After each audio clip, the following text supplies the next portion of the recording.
Hello guys, good day at magandang araw po sa inyong lahat, sa ating mga subscriber. Maraming salamat po sa inyong suporta. At for today's video guys, ito itutuloy natin ang ating coin hunting sa 5 piso BSP series. At hanggang ngayon ay hindi pa tayo nakakakuha ng ating inaasam na 2006 at mga error coin. Sana makadali rin tayo.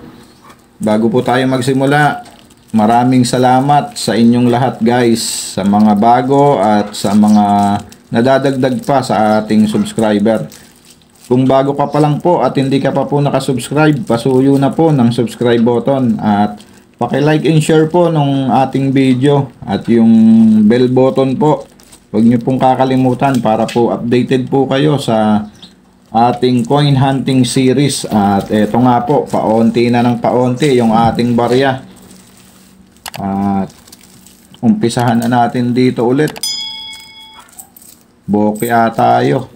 Pang 800 na yata natin to. Ang nahahunt pa lang natin ay semi hard to find na 2017 at isang low mintage na 2016. Okay, sana pala rin tayo ngayon.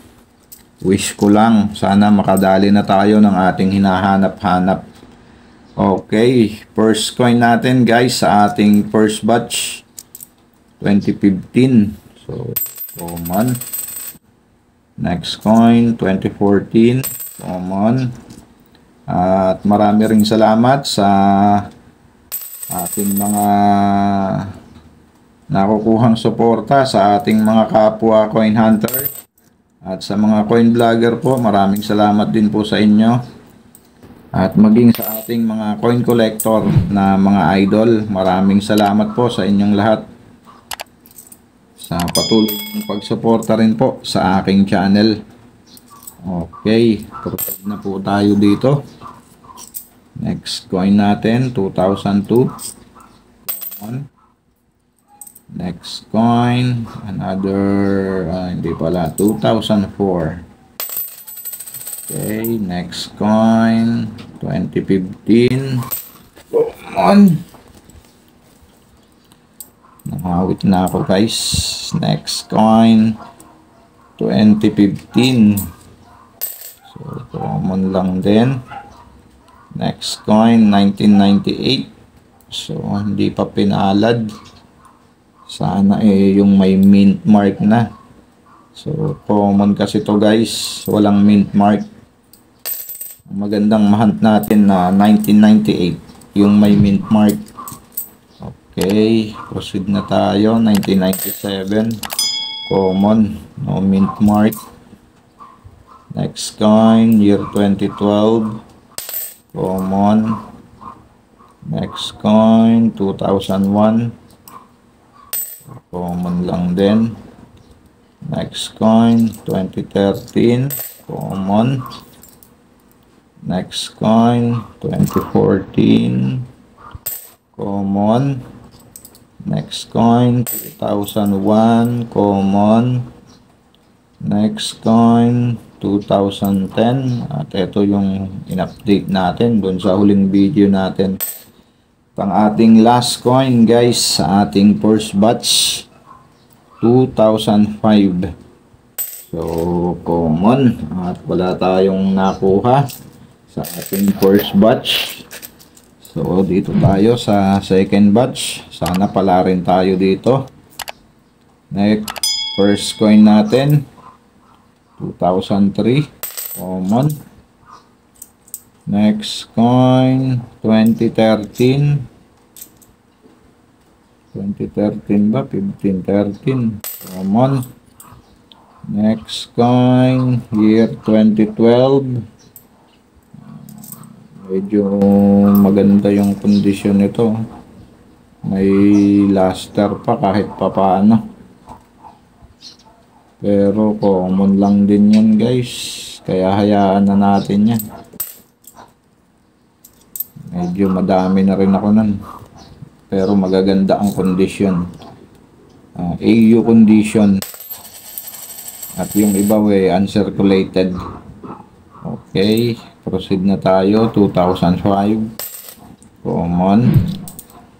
Next coin, year 1997 with mint mark. Pero common lang din yan guys. Parang napakakapal nito. Okay, next coin, 1998, no mint mark, so common. And another one, no mint mark ulit, common. Next coin, 2013, common. Next coin, 1997 with mint mark, okay, common. Next coin, another one, 1997. And next coin, 2005, common lang din. Next coin natin, 1997, common, no mint mark. Next coin, 2003, common lang din yan. Next coin, 2014, so common lang din. Next coin natin, 2009, so common. Next coin, 2013, so common. Next coin natin, 1998, no mint mark. Parang may extra metal dito sa ibabaw ng 1993, ano, magkarugtong sila. So yung ganyang error guys, common lang din yan, extra metal, walang added value yan, common. Next coin natin, ng most controversial na 2009. Ito ang i-update natin guys. Na-update na natin to, pero para po sa mga bago sa ating channel, update natin. Siyang coin, natang ating last coin sa ating coin hunting guys. 2013. Tayo nga. Bokya pa rin tayo guys. At eto, i-update natin ang 2009 na masyadong maingay. Okay. Punta lang po tayo dito sa ating source sa n.numista.com at diretso na nga po tayo sa ating i-update na 2009. So ayan, 2009 6. Ayan, walang record guys, yung 7, 8. Pagdating ng 6, tumalon agad sa 9. At ang 2009 po guys ay merong 4 na variation. At na-update na nga natin to, pero po sa kapakanan ng mga bago po sa ating channel, ay ito po ang record sa Numista. Ang 2009 reverse 1, 8% ay... Saan na ba?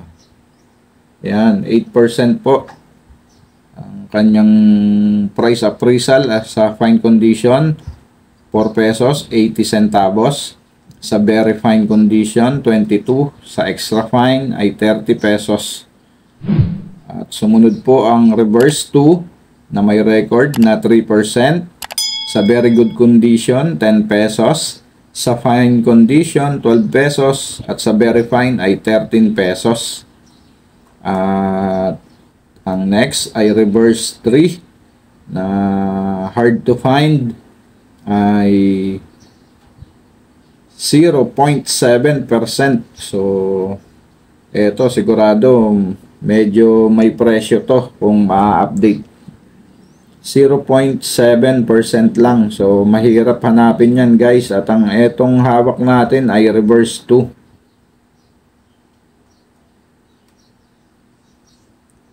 Okay, at ang pinakamahirap ay ang reverse 4 na 2009.